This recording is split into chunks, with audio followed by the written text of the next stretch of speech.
Assalamualaikum warahmatullahi wabarakatuh. Kembali lagi dengan saya Hanatul Failah Ramadhani, mahasiswi program studi pendidikan ekonomi kelas B angkatan 2020 Universitas Pendidikan Indonesia. Kali ini saya akan memaparkan presentasi yang merupakan tugas dari mata kuliah pendidikan Pancasila yang diampu oleh Pak Supriyono SPD MPD.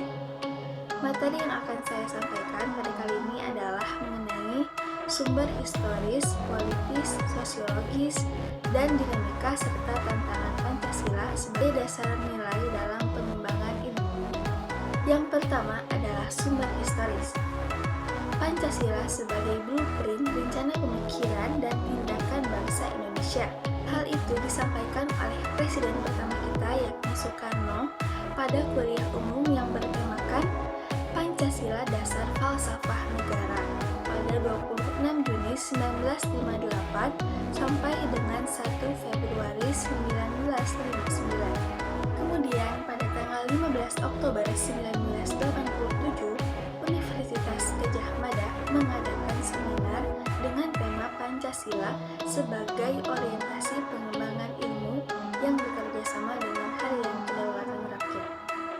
Profesor Notonegoro dalam hal ini mengatakan asas dan pendirian hidup mengacu pada sikap dan pedoman yang menjadi rambu normatif dalam tindakan dan pengambilan keputusan ilmiah. Dan yang terakhir tapi tidak kalah penting adalah pada pembukaan UUD 1945 pada alinea keempat terdapat kalimat mencerdaskan kehidupan bangsa. Nah, dalam hal inilah pengembangan iptek melalui pendidikan harus berdasar nilai-nilai Pancasila. Yang kedua adalah sumber politis, di mana pada masa Orde Lama, Presiden Soekarno pernah mengatakan bahwa Pancasila sebagai dasar nilai pengembangan atau orientasi ilmu. Hal itu disampaikan beliau pada saat berpidato di UGM pada tanggal 19 September 1951. Kemudian pada masa Orde Baru, Soeharto dalam sambutannya pada acara Kongres Nasional pada tanggal 18 September 1986 di Jakarta, beliau menyinggung bahwasanya Pancasila ini sebagai nilai dasar pengembangan ilmu. Dan pada masa reformasi, Presiden SBY pada acara Silaturahim AIPI dan juga Presiden Habibie pada tanggal 1 Juni 2011 sama-sama menyinggung bahwa Pancasila ini sebagai dasar nilai pengembangan ilmu pengetahuan dan penyelenggaraan kebijakan dalam setiap aspek kehidupan negara. Kita lanjut ke dinamika Pancasila sebagai dasar nilai pengembangan ilmu. Nah, yang pertama adalah pentingnya keterikatan antara pengembangan ilmu dan humanisme. Hal ini terus saja dibicarakan oleh para penyelenggara negara, dan jarang sekali yang membicarakan mengenai Pancasila sebagai nilai dasar pengembangan ilmu.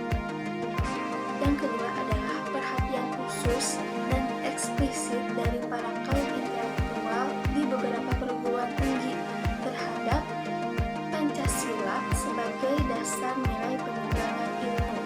Dan yang terakhir adalah belum adanya upaya kembali untuk mengaktualisasikan nilai-nilai Pancasila dalam kaitan dengan pengembangan iptek yang ada di Indonesia. Dan yang terakhir adalah tantangan Pancasila sebagai nilai dasar pengembangan ilmu. Yang pertama adalah kapitalisme. Kapitalisme ini adalah sistem yang memberikan kebebasan kepada setiap orang dalam melakukan kegiatannya. Lalu ada pula globalisasi, yakni proses masuknya ke ruang dunia, di mana kita lihat pada saat ini betapa bebasnya budaya dari luar masuk ke Indonesia, dan tidak jarang juga ada banyak warga yang tidak memfilterisasi terlebih dahulu mana budaya yang baik dan mana budaya yang kurang baik untuk diterapkan. Lalu yang ketiga adalah pragmatisme, yakni aliran yang menekankan pemikiran itu berdasarkan tindakan. Aliran ini juga berpendapat bahwa kebenaran itu adalah segala sesuatu yang mendatangkan manfaat